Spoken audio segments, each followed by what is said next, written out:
There are gym owners who open Instagram wondering, what am I going to post today? And then there's a small subset of gym owners who spend 90 minutes planning out their content for the week so they can spend the rest of their time growing their gym.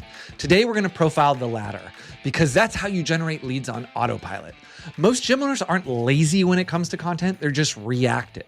They scramble to get something out every single day, and it feels like this frenetic process where it's like a lot of effort for not a lot of result. And today I'm going to sit down with Isaac Morgado, a gym owner who built a content system that generates his gym 140 leads a month. And he didn't start out like this. He started reactive like the rest of us, but he put a system together block by block by block by block, and he's going to share it with all of us. I'm John Franklin. I'm the CEO of Two Brain Business. We're the world's largest gym mentorship company, working with over 3,500 gym owners to generate six figures in take-home pay because, yes, it is possible.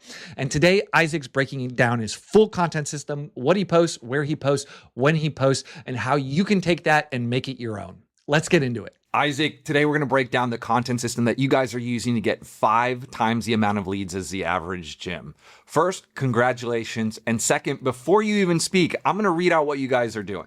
You are doing paid ads. You're doing 1 to 3 Instagram posts a week. You're doing 4 planned Instagram stories a day, 1 to 2 blogs a week, 1 to 2 emails a week, 1 podcast a week, and on your personal page, 4 stories a day and 1 to 2 posts a week.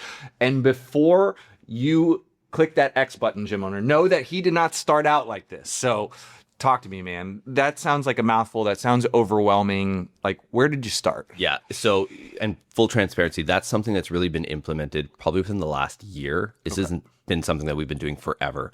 And it's just made the workflow a lot easier. So just like most gym owners, we started naturally just posting stories on our Instagram. We were always very aware of branding. Like, I wanted things to look good on our page. I would always try to take like high quality photos with a decent camera for posts. We didn't have this crazy structure. We didn't have planned out posts. Stories were very much reactive, not proactive. And we kind of made that change over the past 2 years, but really dialed in the process over the past year. And it's just made things a lot easier rather than stressing out about like, what am I going to post today? It's literally, I look at my note sheet and it's like, okay, at this time, you're going to plan these posts for the next week. And it just has actually made the planning and social mediaing a lot easier and more seamless for us.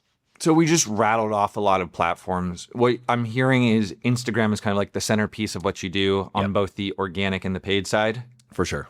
Okay, so then let's walk through your Instagram posting schedule, because you said you used to be like me, where you get to the computer and you're like, what am I going to post about today? Which is, if it starts late in the day, that could be a miserable experience. And every person who creates content consistently has been there. But you're saying the system is part of what has made the whole thing easier for you. So talk me through your posting schedule. And how you think about that. Yeah. So usually what will happen is Monday morning, that's like my GSD day. So I'll sit down and I'll open up Facebook Content Planner. I'll have my notes app sort of open in front of me as well. And then I'll just blast through my pre-planned stories for the next week. So I have Canva open up and I have different Canva story templates. So I'll have a template for member love, a template for fitness tips, a template for blog posts, like all of these different things that constantly get posted throughout the week. And then that way it makes it really simple where, okay, I know our podcast that we usually record Thursday, Fridays, we'll do a bunch of posts Monday, Wednesday, Friday for it. So I'll create all those and I'll schedule them ahead of time. And I'll do the same thing for all of my pre-planned posts. So member love, that goes up once a week on Thursdays at 5 p.m. We have a motivational quote that goes out every single day, 7 p.m., Monday to Sunday. So it's just like, it's all in front of me. It's all planned out ahead of time. And those Canva templates make it really, really simple where like, I don't need to worry about creating this new graphic. It's literally there and I change like a picture and I'll change the saying and that's really it. So it's like every Wednesday at such and such time, you're going to post a picture and it's just rotating. Steve one day, Sally one day. That's right. Jeff the other day. That's right. And the key is it's all pre-planned. Like it's in the Facebook content scheduler where on Wednesday at 7 p.m., I'm not like, okay, hey, Mateo, my son, wait up. I know you're trying to talk to me. I got to make this post. It's all planned ahead of time, which is, it's nice from like a work-life balance sort of standpoint. So in that Monday GSD block, the goal is just to do the pre-planned stories. That's the focus. Pretty much. And how many of those will you do in that block? Yeah, so I'll usually get it all done. It'll take me anywhere from like an hour to 90 minutes.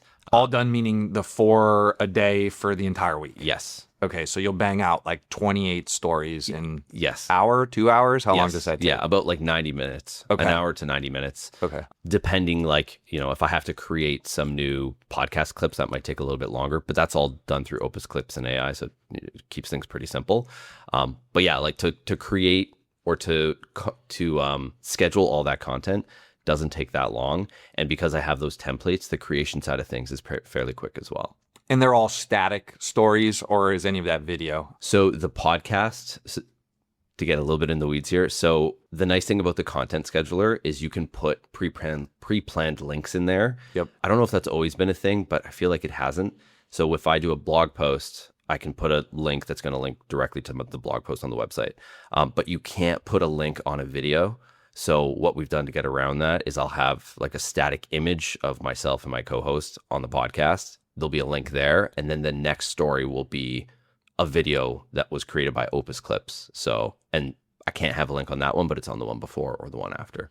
And we'll talk about the podcast here shortly, but just so people understand, Opus Clips is just a software that will watch the podcast and make little clippables that you can share on social without a ton of extra work, right? Exactly.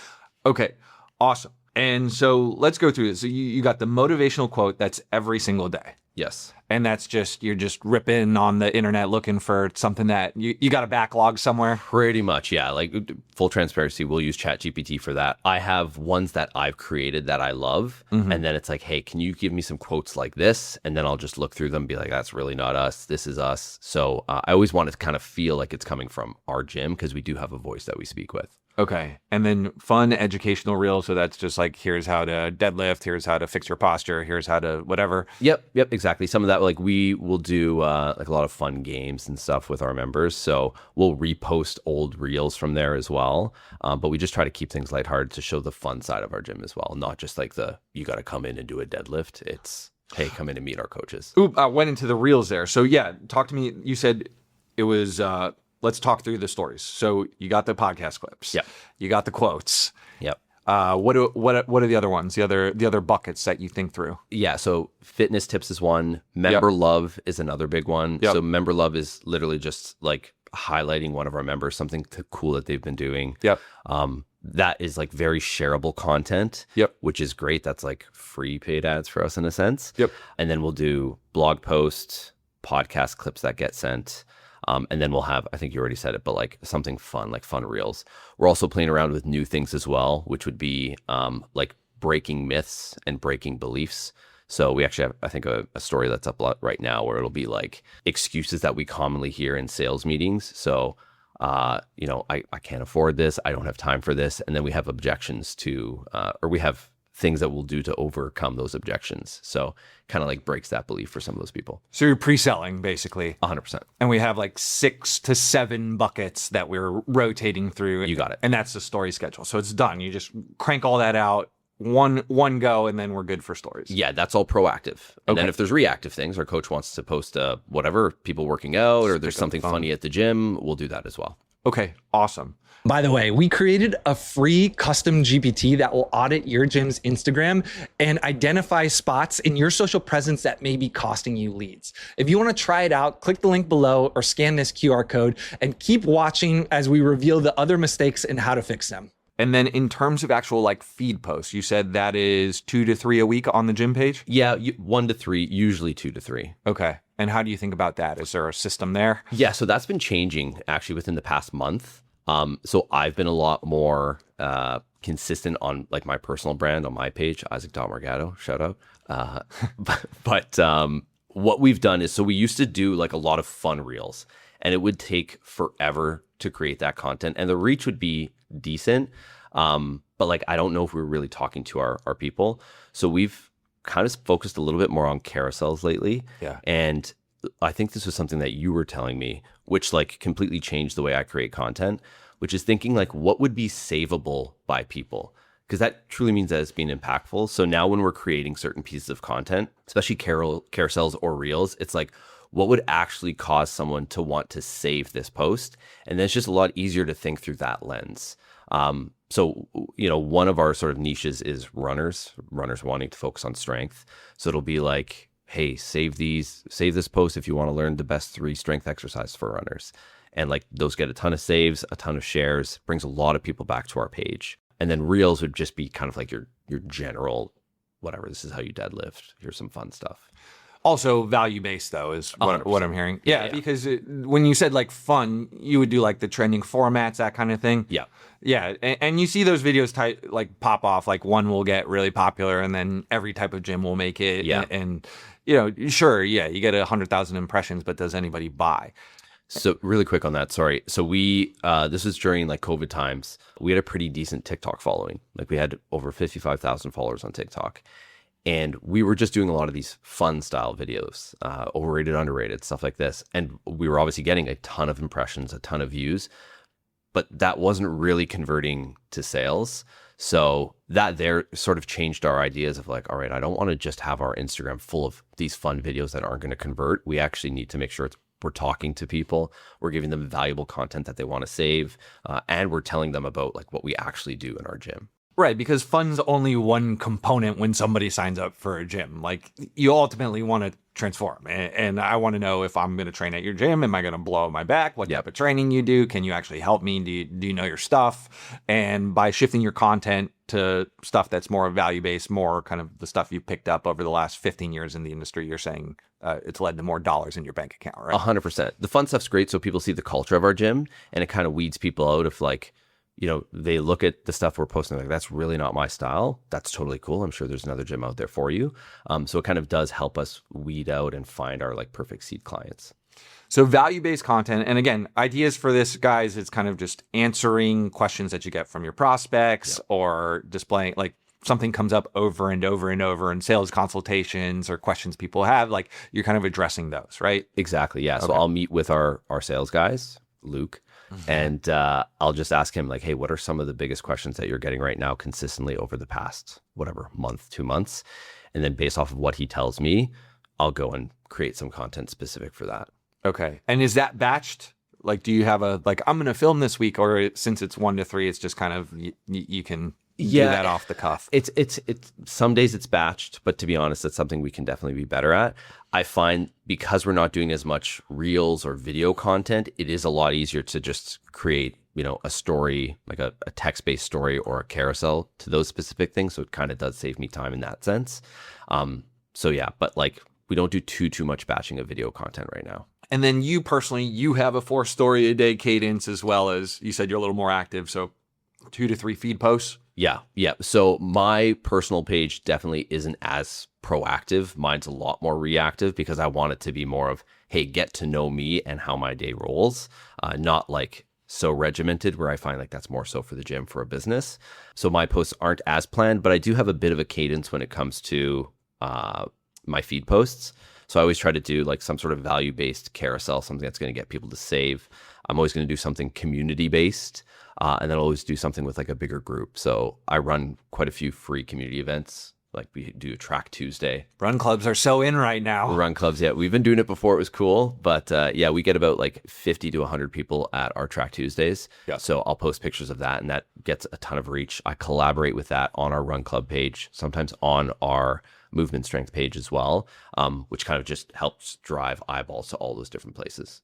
And that's exactly, like, you hit the nail on the head, right? Because a lot of people who are starting with this, it's like, do I post on my personal page? Do I post on the gym page? Do you, like, if you're someone in that situation, just post. Like, that's what you want to do to get started. But you hit the nail on the head. And with Two Brain, we do the exact same thing. We have a cadence, a schedule for the business. And then for me, it's just hand to mouth. Whatever I'm interested in, whatever I want to talk about, whatever, there's 3 things that we've talked about in this podcast that I just want to go make a piece of content about. And then the stories are just behind the scenes, and I've noticed that yours is very much the same. And so great job on that. You are absolutely crushing it. And you have partners, right? Yeah. So there's 3 of us total: myself, Will, and Luke. And you're the primary person on social, right? Yes. Yeah. Luke and Will, they do post, but definitely not as consistent as myself. I like to highlight Will a lot because Will is like our fitness guy. He's the guy that does all of our programming. He's more of our fulfillment side of things. And he's like very blunt which is very different than me. So it's cool that we all have very different styles. So it's just Will is the most interesting man in the world. He's like the Dos Equis guy. So he's like our sort of our character on our page sometimes. And your job's to kind of like bring it out of him a little bit. Exactly. Okay. And so that lends itself to the next piece, which is the podcast, which it sounds like that you create a bunch of derivative content from that, right? Yes. So let's talk about the podcast. How does that work? Okay. So this one, like, you could stop me if I'm going to ramble because I'm super passionate about this side of things. But we've been doing our podcast for around 7 years. Like, we started almost right away. There's times we're consistent, sometimes that we're inconsistent. We've been a lot more consistent over the past year. And that's because I've created a workflow that's really, really easy for me. I would do it either interview based, so like interview certain people in our community, whether that be like gym members or just people in London, Ontario. Now I sort of have a co-host, Brooke. She's like really our nutrition individual. She works with a ton of ladies. She's like a superstar. So we'll just jam on something weekly. Sometimes we'll talk about creatine. Sometimes it'll be Ozempic. Sometimes it'll just be something funny where we're riffing. But the reason that I'm consistent with it is it's very just easy to plan it all. So Thursday or Friday, I'll record our podcast. And like, just so people know, this is going to be an intense setup. Like you were saying, the biggest thing is just start, click record and go. But we have a 2-camera setup. And the reason we do that is we have a bunch of AI software through Premiere Pro that cuts everything up for us. Like whoever's talking, it'll show their face and it'll go back and forth. We'll upload that video to YouTube. I'll take that YouTube clip. I'll put it into Opus Clips. Opus Clips was that AI content sort of breaker outer that you're talking about. Opus Clips creates all of these like 15 to 30 second little bits. I take the best ones and then I post them on our social media. I actually post them all to YouTube first, and then I see which ones are performing the best on YouTube, and I take those high performers and put them on Instagram. So yeah, like it's an intense bit, but it actually doesn't take me a lot of time. To edit the podcast might take me, I don't know, 10 minutes. It's just a matter of getting the stuff into there. Opus Clips takes 3 minutes to break it out. It automatically posts to YouTube. So it's like maybe a 30 to 40 minute process to actually get everything distributed and create like a ton of content. So you gave me a lot there. Yeah, sorry. If you are someone who's starting on a long form piece of content, that probably overwhelmed you. To Isaac's point, just start, right? My first pieces of long form content, and yours probably too, were just like an iPhone and a pretty basic microphone. Yep. And just start yapping, right? And whether you do it as co-host, member interview, whatever the style is the idea is just to get something longer form out, because as Isaac said, you can create a bunch of derivative stuff. The hardest part for podcasting that I found is just the actual like form itself, right? Are you going to do interview? Are you going to do talking head? Are you going to go back and forth? And it sounds like you've played with different styles. If you can make that pre-production fast, that's the key to being consistent that I've found.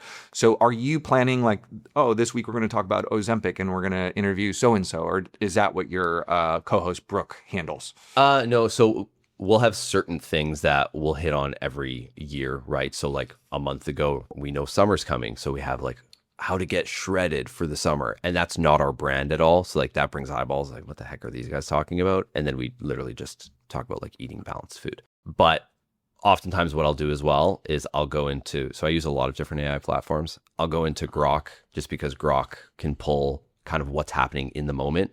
And I'll ask them what are some trending fitness and health topics. I'll look at those topics, see if any really resonate with our gym, our people. And then I'll take that topic and create whatever, some sort of schedule of what we're going to talk about. So I do use AI to help me with that. But for the most part, it's just like questions we're hearing from members in the day. If there is something that's really hot and trending, we'll talk about those things as well. Yeah. Okay, perfect. And so that'll go onto YouTube, a podcast platform, and then do you make a derivative, like a blog post and an email about that as well? Yeah, so that will go on. That'll go on YouTube. We don't have a massive YouTube following. I think we have like maybe 700 followers. That's not the goal. Really, it's only on YouTube so I can get it on Opus Clips, and there's just a video portion of it. But we load everything through the creator, whatever. It's like Spotify. It's free. It costs us nothing. Yeah. And then, that piece of content, oftentimes, full transparency, I'm not consistent enough with this, but we'll transcribe that into a blog post that will then be sent through an email. But at the very least, what will happen is obviously we're sharing it multiple times on our Instagram throughout the week, and then it gets shared to our members, and then it gets shared on Facebook. So from that long form piece of content, it is a video, it is a podcast, it is an email, it is a blog post, it is 3 to 4 stories. Yeah. And then maybe a post as well, or that just stays in stories? It usually stays in stories. We don't do two. We've tried it with posts if it's really good, but usually not. Okay. And so that's the beauty of making a longer form piece of content. It creates all this downstream stuff. And it's very easy. Once again, with Opus clips, like it just makes it super simple. So it's not overly intimidating. Okay. And then, so the missing pieces here of the puzzle is there may be another email and another blog post. So let's talk about that. Yep. So I'll be honest, when it comes to blog posts, we goal is to do 1 per week. Let's say we do maybe 3 a month.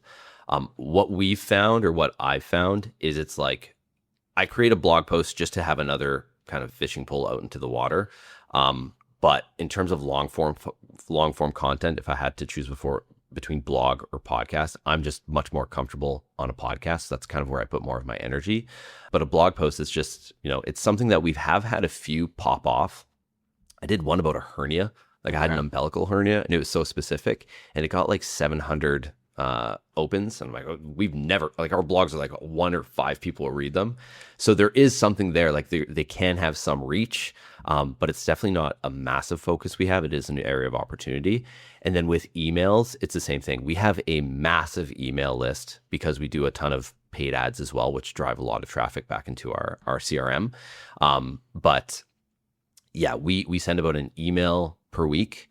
And then obviously there's quite a bit of automated emails that will be sent out to people as well. But there's usually 1 proactive email that will be sent out to our entire lead list once per week.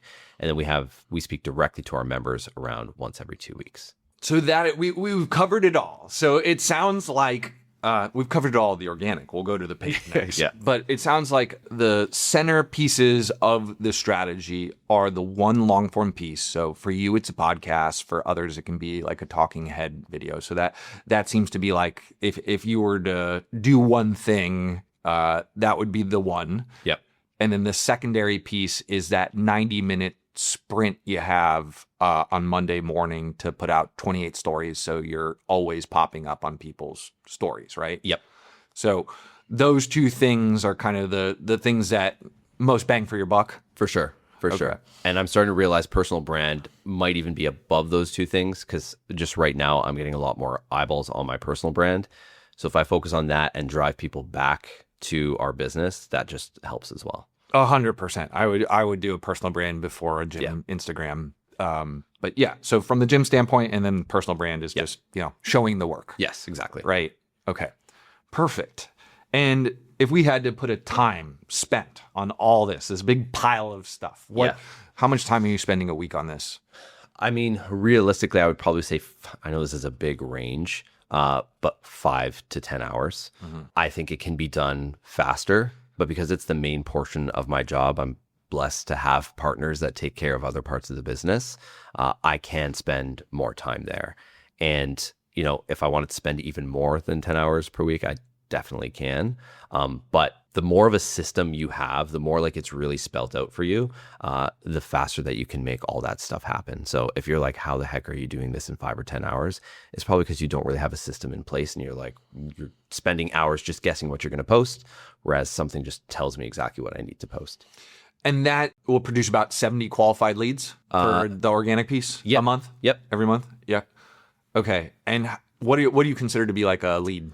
Yeah. So anything that comes into our CRM, like if I get a follow or a like, that is not a lead. But if I get someone's first name, if I get their email, if I get a phone number, like that is a lead. It's something in our system, someone that I can physically talk to. Okay. Perfect. And so that's like half. You get 70 from that. You get another 70 leads a month from paid. Let's talk about what you're doing there. Yeah. And, I think it's important to talk about too. Like we do quite a bit of paid advertising, and I'm a firm believer that people will see our ad. They might not click on it because they're like, is this real? Is this fake? They'll go to our Instagram. They'll check us out. They'll be like, oh, these guys are really cool. And then they'll go to our website and they'll fill out a website form. And now they're organic. So like, I do feel that a lot of our organic leads do still come from paid platforms. But that's just kind of the name of the game, right? Like we want to be omnipresent, and having multiple fishing poles in the water is going to be how we get as many leads as possible. So we get 70 organic, but like I believe a lot of those organic were driven from paid.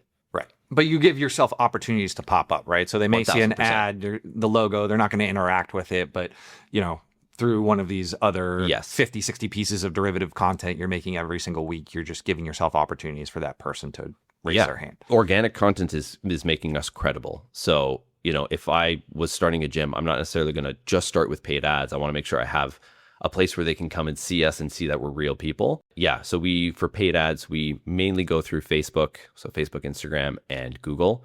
We've played around with different platforms, TikTok, stuff like that. We just didn't really see a great bang for our buck. So mainly Google and Facebook is where we're spending the most of our monies. And what's the offer there? Is it brand ads? Are you doing some type of challenge? So Google is brand ads. Yep. There's no like direct call to action. It's more of like we focus on gym near me, that kind of thing? Exactly. Weight loss, things like that. Just Google AdWords, and then that will bring them to our website. And then our website through Kilo, it converts really, really well. So they'll hit a button on our website and we'll get all their information that way. Through Facebook, it's more of like, hey, we're looking for 15 people, 10 people, whatever it may be. It's specifically targeted via gender as well. So it'll be speaking specifically to men, specifically to women. We have Legends ads for men and women. And then in May, or last month, we've started some Hyrox ads as well, which like, it's ridiculous. It's like we're getting $1 to $2 leads. And that's Canadian dollars? Yeah, sorry. So I know what is that, 10 cents American or something like that? That is wild. Yeah.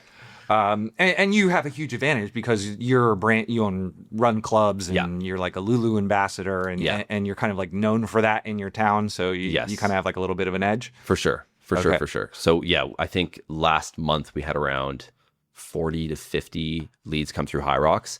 And that's like we're marketing or selling a specific Hyrox camp. So it's not like come try out Hyrox. It's like, no, we are looking to sell this thing. So people know when they give us their information, they're going to be buying something. So we've generated around $4,000 or so just from our Hyrox ads so far. On how much ad spend?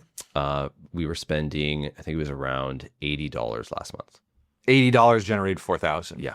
You should probably spend a little more. It Yeah. sounds like. Yeah. All right. So we got ad set for men, ad set for women. Within that, there's general, Legends. So you have like a age specific. Yes. Ad. You have age specific ads. You have just like Gen Pop. Yep. And then now you're testing like modality specific. So like a Hyrox ad. Yep. So okay, sport specific. Cool. And what's total spend between AdWords and Meta? It is $2,500. So you're doing $2,500 for all the, and then you have an Opus subscription, like probably another few $100. And For sure. Yeah. Opus actually, I don't know what the cost. It's not crazy. $20-$30, I think. And you can get a free one. Like you don't need to do the paid one, but we do the paid one. So basically, under $3,000 a month is generating about 140 leads for you. Yes. And it's like last month we had 170 leads because since we've launched Hyrox now, it's up to 170. I just don't want to say last month was 170, but realistically averaged out from January to now. So for the past 5 months, equals out to be around 150 to 155, but that's trending up with these Hyrox ads. From a lot of gym owners, we hear, everything would be fine if I could just get more bodies in the door, get more leads. Yeah. So if a gym owner is talking to you saying, hey, I'm struggling to get leads, what are you telling them? Yeah. So I don't want to say more leads are going to solve all of your problems because we have a ton of leads, but it's not like we're converting every single one of those individuals. So for us, it's really about playing the long game where a lot of the people that are coming in to buy aren't necessarily people that clicked on that ad today or gave us our information yesterday. It's people that we've been nurturing over a long time through the content that we've created on our Instagram, through emails, through all those things. So I think the biggest thing for people to do is just start creating content now, have that presence, create your blogs, do your podcasts, like try to make yourself a credible source in your city. So then people know when they do check you out, there's all of this stuff that they can look at and be like, oh, these guys actually know what they're talking about. Do the thing. So for the struggling gym owner who doesn't know where to start, like they're hearing this and it's just going over their heads. They don't know all the stuff you're rattling out. they just need to take one step. Like, what is that first step you're telling them to take? Yeah. So I would sit down, give yourself an hour, go to your notes app, and actually create your posting schedule of what you want it to be from Monday to Sunday. So Monday, create all of your pre-planned posts. Maybe it's only one. Doesn't need to be what I'm doing 4 per day, but it's like, okay, every Monday, I'm going to do a member shout out. And then that's it. That's your member shout out for Monday. Tuesday, I'm going to do a post about whatever, some sort of fitness tip. Wednesday, it's going to be this. Thursday, it's going to be this. Like, actually create your schedule. Keep it really simple. Don't create the schedule that you can't stay consistent to. Maybe it's not every single day. Maybe you start with 3 days per week, but have something. And when you can execute on that, start to build the blocks on it. Maybe every 2 weeks, you're adding some complexity to the plan, but create the plan, put specific days and put specific times. That's it. Isaac, this was rad, man. Congratulations on your success, getting so many leads, and this Hyrox stuff sounds really exciting. We appreciate you sharing this with the gym world, and I'll see you out there at the summit, man. Yeah, awesome. Thank you. So if you like this video, I want you to check out this playlist here that goes over the dead simple gym content strategy that's getting leads right now.